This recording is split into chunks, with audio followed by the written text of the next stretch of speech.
네, 안녕하세요. 귀하게 준비한 부동산 정보 넘버원 기준입니다. 자, 오늘은 그 부동산업 중에 꾼들과의 전쟁 2부 해가지고 그 미래형 전세란 무엇인가? 네, 미래형 전세라는 계약에 대해서 좀 설명드리겠습니다. 자, 우선 그 미래형 전세라는 것을 좀 설명드리기 전에 이제 이 매각 방법에 대해서 잠깐 좀 설명을 드리고 나서 그 다음에 좀 설명을 드릴게요. 우선 그 준공 후에 이제 그 미분양이 되어 있는 현장들 있죠. 자, 준공 후의 미분양을 악성 미분양이라고 그러는데, 이런 그 준공 후 악성 미분양 현장에 대해서 처리 방법이 있어요. 우선 첫 번째로 그 할인 분양을 좀 해가지고 시행사라든가 뭐 시공사 위주의 직영 분양 또는 그 분양 대행사를 투입을 해가지고 뭐 조직 분양식으로 해서 좀 대폭 할인을 해서 좀 판매하는 경우가 있죠.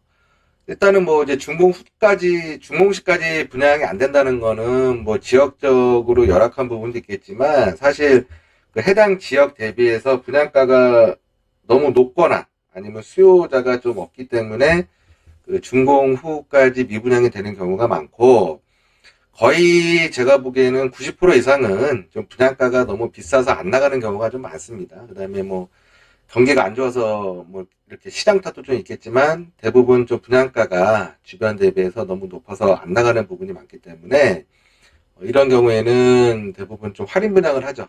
할인 분양을 해가지고 이제 그 좀 처리를 하는 방법이 있는데 이렇게 할인 분양을 했음에도 불구하고 좀 안 나가는 경우가 있어요. 사실 이제 일반 이렇게 할인 분양할 때는 뭐 시행사라든가 뭐 시공사가 이제 공사비 회수를 좀 못한 부분에 대해서 어느 정도 시공사는 뭐 거의 받아가고, 어, 시행사 같은 경우에는 사실 좀 거의 남는 게 없죠. 예, 조금 남더라도 할인 분양을 통해서 어느 정도는 좀 가지고 본인들도 좀 이렇게 자기 자본을 좀 회수를 해가려고 하는 방법이겠지만, 이렇게 할인 분양을 했음에도 불구하고 이제 분양이 안 된다. 예, 그러면 사실 이런 경우에는 미분양이 지속될 경우에 이제 일괄 매각으로, 그러니까는 그 전체 뭐 남아 있는 게 뭐 예를 들어서 뭐 아파트 500세대 중에 뭐 한 200개가 남아 있다, 300개가 남아 있다 그러면 이런 걸 통으로 해가지고 정말 대폭 할인을 해서 좀 매각을 합니다. 예, 이런 경우에는 사실 시행사는 뭐 가져갈 게 거의 없고요. 마찬가지로 시공사 같은 경우에도 뭐 공사비 부분에 대해서 회수가 좀 일부 되면 좋은데 아마 공사비 회수도 좀 못할 수 있는 부분이 생길 수가 있어요. 네, 그렇기 때문에 일괄 매각 같은 경우에는 이제 제일 마지막 방법인데 이렇게 일괄 매각을 할 때 이 두 가지 방법이 있습니다. 첫 번째가 이제 그 일시납 조건이라 그래가지고 우리가 일반적인 부동산을 매매를 할 때랑 똑같이 전체 그 뭐 금액에 대해서 계약금을 넣고 그 다음에 뭐 잔금을 넣는 거죠. 잔금은 뭐 한 달이나 두 달 안에 다 치르는 건데 이게 무슨 말이냐? 예를 들어서 뭐 미분양 물건이 뭐 100세대가 있는데 이 물건 외형이 뭐 한 200억이다. 전체 남아있는 게. 그러면 여기에 대해서 계약금을 한10% 정도, 20억 정도 넣고 나머지 이제 그 180억에 대해서는 뭐 대출을 받든가 대출 후에 부족 부분에 대해서는 이 매입업체가 이 매입사가 이제 자금을 더 충당을 해가지고 다 가지고 오는 거죠.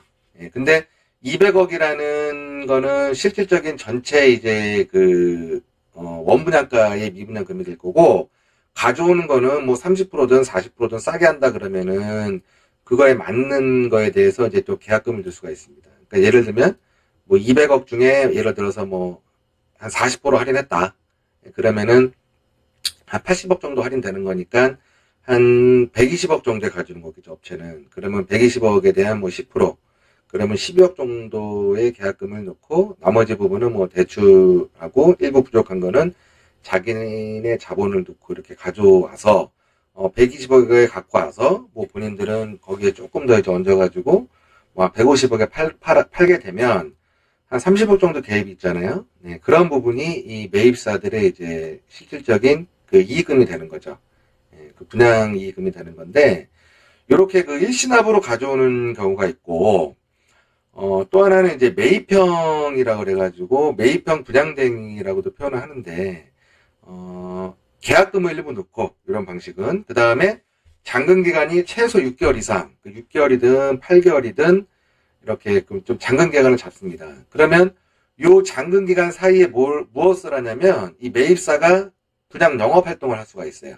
이런 거는 이제 뭐 시행사라든가 신탁사, 뭐 시공사들, 매각 주차랑 이제 좀 협의를 하게 나름이겠지만, 대부분 매입사들이 일신업보다는 매입형을 좀 많이 선호를 하고, 요거는 왜 그러냐면은, 일신업 같은 경우에는 계약금과 잔금을 낼 때, 이제 취득세가 또 발생이 바로 되겠죠. 뭐 잔금이 한 달이나 두 달 이내에 대출에 대한 뭐 대출 금융비용 플러스 추가적으로 또 세금이 좀 바로 나오는 게 있기 때문에 할인율을 조금 더 많이 깎아달라고 그럴 수밖에 없어요. 매각하는 쪽에다가. 근데 이제 매입형 같은 경우에는 계약금을 넣고 잔금이 예를 들어서 뭐 6개월이다. 그러면 6개월 안에 얘네들이 매입사들이 분양 활동을 좀 할 수가 있습니다. 그러면 분양을 하면서 물론 좀 할인 분양을 하겠죠. 분양을 하면서 일반 소비자가 뭐 이렇게 분양을 받아가면 그거에 따른 분양이 된 호실에 대해서는 세대에 대해서는 소비자가 세금을 내기 때문에 이 매입사 입장에서는 그런 취득세 부분이 좀 절감이 되는 거고, 자 예를 들어서 200억짜리를 뭐 120억에 갖고 와서 뭐 매입형으로 갖고 와서 판매를 한다. 자 그렇게 되면은 일단 취득세 부분이 팔리는 만큼 매입사 쪽에서는 좀 절감이 되는 거고요. 자, 그 다음에, 일괄 매각 같은 경우에는 120억을 전체적으로, 등기를 쳐야겠지만, 매입형 같은 경우에는 내가 120억을 예를 들어서 갖고 왔는데, 뭐, 100세대를 한 번에 안 치고 만약에 뭐 50세대든 60세대든 6개월 기간 안에 분양을 해버리면, 나머지 남아있는 금액에 대해서만, 대출을 갖고 오면 되는 거거든요. 그러니까 예를 들면, 100세대 같은 경우에 미분양이 100세대다. 그러면 1신납은 100세대를 다 등기를 쳐야 되는데, 잔금 때. 매입형은 100세대 중에 뭐 예를 들어서 6개월 동안에 뭐 70세대를 분양을 했다. 그러면 30세대에 대해서만 대출과 그 다음에 취득세가 발생이 되기 때문에 그만큼 자기네들이 나가는 돈이 좀 덜 하겠죠. 그 다음에 이 매입형 같은 경우에는 일단 계약금 부분도 물론 조율을 하겠지만, 매각업자랑 조금 들어가는 경우가 있고요. 그러니까 쉽게 얘기하면은 자기 에코티가 좀 최소화를 해가지고 매입을 할 수 있는 구도입니다. 이 매입형이라는 게. 그래서 잔금 전에 분양 영업 활동을 하면서 자기네들이 발생될 수 있는 지출 비용을 최대한 많이 줄여서 이렇게 좀 매입을 해가는 조건인데, 이런 매입형 분양 대행 조건을 많이 업체들이 좀 선호를 하고 이렇게 많이 좀 진행을 해요. 자, 근데 여기서 이제 또 발생될 수 있는 게 뭐냐면, 여기 빨간색으로 제가 표시했죠. 좀 관리가 필요하다. 관리가 필요하다. 자, 그러면 제가 이제 오늘 얘기를 말씀드리려고는 미래형 전세에 대해서 좀 잠깐 설명을 드릴게요.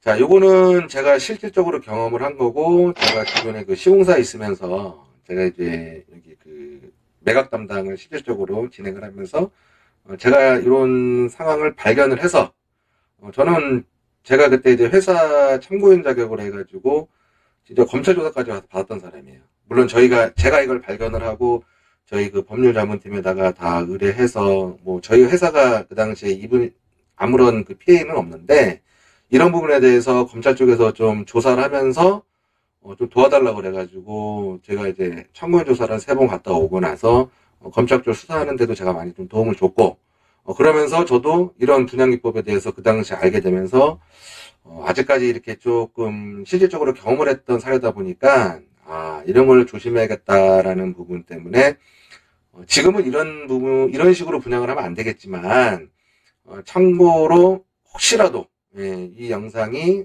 이제 집을 사시려고 하는 분들한테 좀 도움이 돼서 이런 분양기법도 있구나라는 거를 좀 참조하셔가지고 금전적인 손해를 안 보셨으면 하는 바람에서 제가 오늘 이 영상을 제작하게 됐습니다. 자, 그러면은 미래형 전세라는 거에 대해서, 미래형 전세 분양이라는 거에 대해서 이게 어떤 식으로 좀 분양을 하는 거냐. 자, 예를 들면 분양가가 이제 원분양가죠. 원분양가가 5억이라고 가정을 하시자고. 아니, 원분양가라고 표현하지 말고 이 매입사가 이제 시행사 쪽한테 이 매입하는 금액이 5억이다. 그러니까 이금가라고 그럴게요. 자, 근데 주변 전세가가 3억이다. 전세 시세가 3억이라는 가정을 할 경우에, 자, 이 미래형 전세를 어떤 식으로 분양을 하는 것이냐. 자, 우선 그 전세를, 아무래도 이제 매매보다는 전세를 수요가 좀 더 많다 보니까, 자, 전세를 희망하는 그 A라는 소비자가 있다고 가정하시자고요. 자, 전세를 희망하는 A라는 소비자에게, 전세 보증금 3억과, 자, 너네 이거 전세 3억인 줄 알고 올 거 아니에요? 분양 사무실에. 그러면 이건 3억 갖다가 입주할 수가 있다. 해갖고, 이제 설명을 하겠죠. 브리핑을 하는 거예요, 소비자한테. 자, 그러면 A라는 소비자한테 전세 보증금 3억과, 이 A씨 명의로 대출 2억을 받도록 유도를 합니다. 유도해가지고, 실질적인 분양 금액이 이 5억은 그 시행사나 그 신탁사에 납부를 하고, 소유권을 A씨에게 이전을 해줍니다. 자, 그러면 이 매입사 같은 경우에는 분양가 5억을 이 신탁사, 이 시행사에 납부를 완료했기 때문에 분양실적으로 인정이 되겠죠. 자, 이 얘기는 뭐냐면 내가 100세대를 만약에 미분양을 갖고 왔을 때 한 세대는 분양을 한 거예요. 그러면은 99세대 남은 거예요. 그럼 이 한 세대에 대한 자기네들 이제 수익금은 인정이 돼 있겠죠.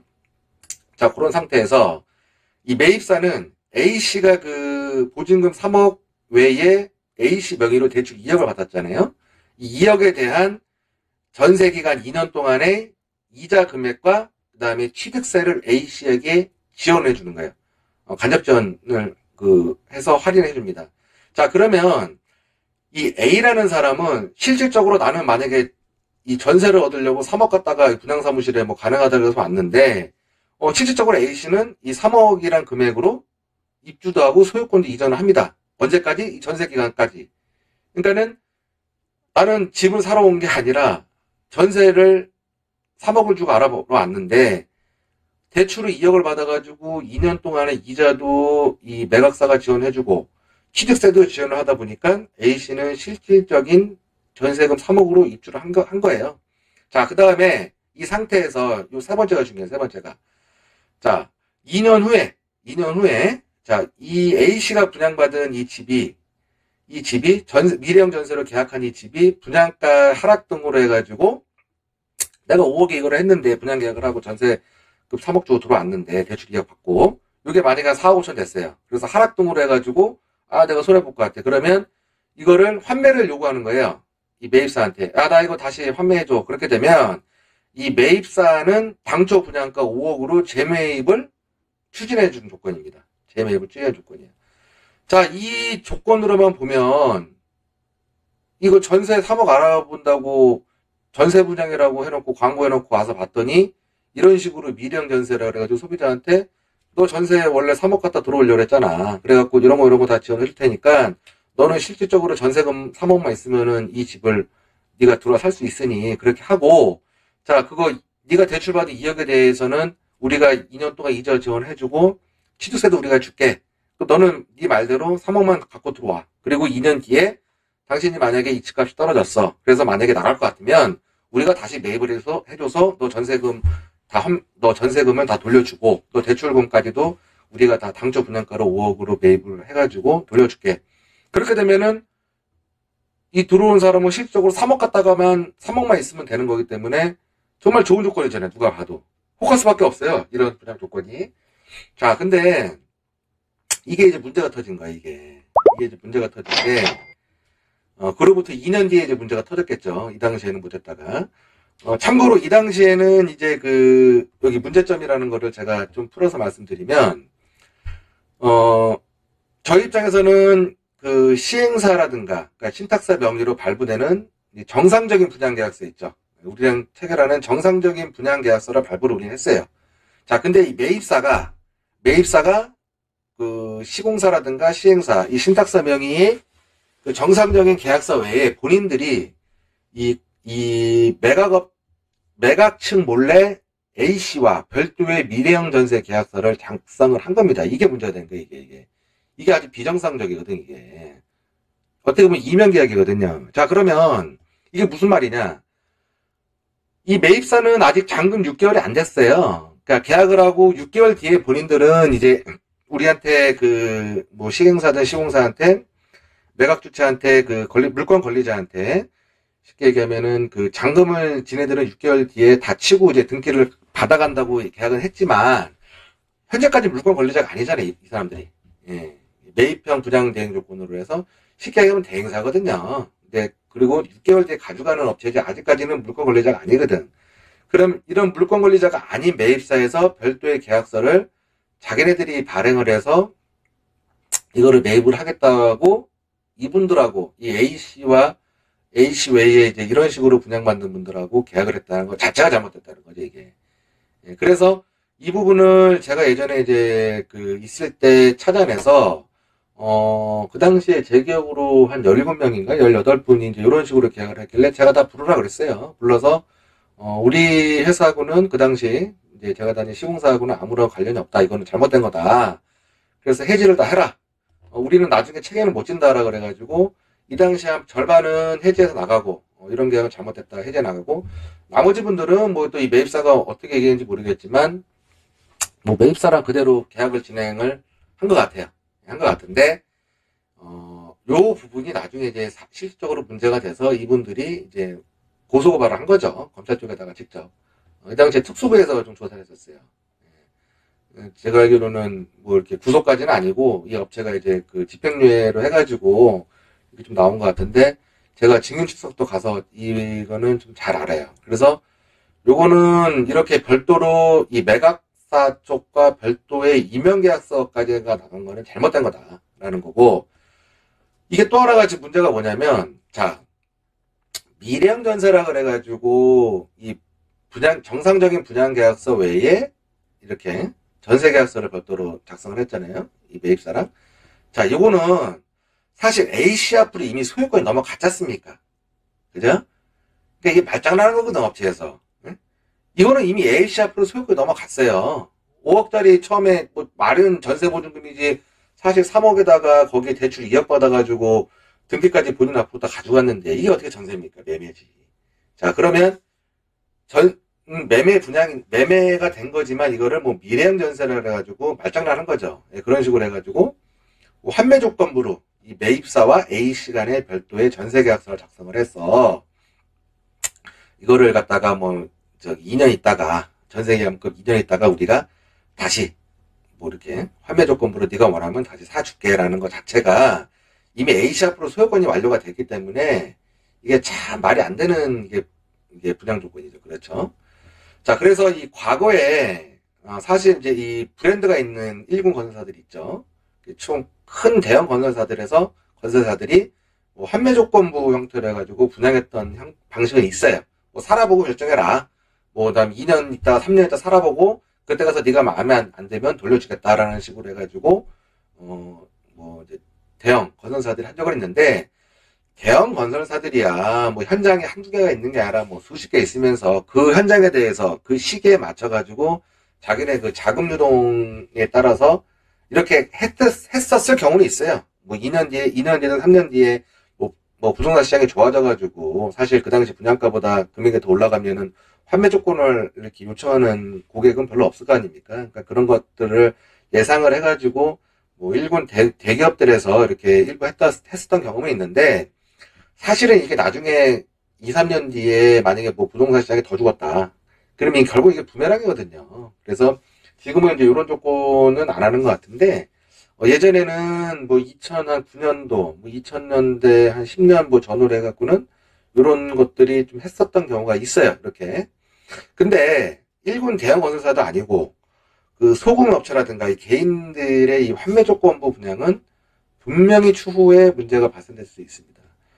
이 매입사가 이 당시에는 뭐 좀 돈을 제가 알기로는 버는 걸로 알고 있는데 결국 2, 3년 뒤에는 다 없어져요. 이런 것들은 거의 SPC로 이제 매입사 자체도 이렇게 그 현장 프로젝트 단위로 해가지고 잠깐 설립을 해가지고 매입만 해가지고 지금은 뭐 법인 대출이 안 되지만 이 당시에는 요게 지금 거의 10년 전 얘기 같아요. 예, 제가 이제 10년 전 얘기를 이 당시에 10년 전에 이런 식으로도 분양을 해서 좀 불법적인 행위가 있어서 좀 사례가 있었다라는 거는 좀 설명드리는 거고 그래서 앞으로 이제 지금 뭐 부동산 경기가 계속 뭐 하향세고 그다음에 금리 올라간 거 금리도 계속 올라간다 그래가지고 지금 집값이 떨어지니 많이 막 이러고 있는데, 이미 대구 같은 경우에도 미분양이 어마어마합니다. 중공전 미분양부터 해가지고 이렇게 준공 후에 이제 미분양들도 많이 쌓이고 있더라고요. 2022년 들어서면서 엄청난데, 이제 아마 뭐 제 생각에는 올 하반기부터 내년 초부터는 이제 이렇게 미분양 물건들이 많이 나와서 일부 건설사라든가 시행사에서 이제 자금력 때문에 이제 이런 일괄적으로 매각을 하는 현장들이 많이 있을 것 같은데, 자, 이럴 때 혹시라도 이런 형태로 해가지고 뭐 환매 조건부라든가 이런 식으로 이렇게 좀 분양을 하는 현장에 대해서는 웬만하면 좀 피하셔라. 예, 라고 좀 설명을 좀 드리고 싶습니다. 그래서 오늘 영상을 제작하게 됐고요. 자, 그래서 뭐 그들만의 계약, 오늘은 그 두 번째로 미래형 전세에 대해서 설명을 드렸고, 다음 편에 또 재밌는 영상으로 또 좀 특별한 케이스로 해가지고 새로운 영상을 제작해서 좀 설명드리도록 하겠습니다. 이상 마치겠습니다. 감사합니다.